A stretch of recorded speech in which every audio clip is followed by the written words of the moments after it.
Europe 1, 6h48. Bonjour Éric Le Boucher. Bonjour Maxime. C'est l'édito écho d'Europe 1 matin. François Hollande a donc dit hier que la crise financière était derrière nous.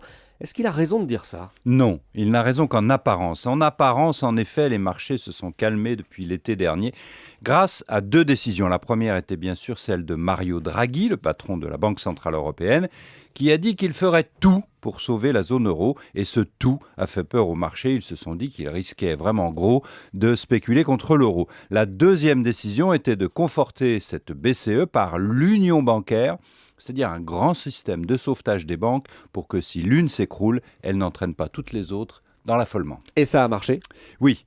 Bien même d'ailleurs, puisque les taux d'intérêt des pays du Sud ont baissé, les hedge funds, ces fameux fonds spéculatifs, ont écarté désormais l'hypothèse d'un éclatement de la zone euro. Reste quand même que les banques ne prêtent pas assez aux entreprises, la finance n'est pas vraiment guérie. Mais à part ce grave problème, en apparence en effet, la crise financière est derrière nous, et François Hollande a raison de dire que l'important n'est plus ça, mais le combat contre la récession. Je sens qu'il y a un mais.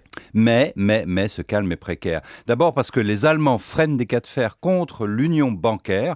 Or, les banques restent fragiles, je viens de le dire, puis on l'a vu à Chypre.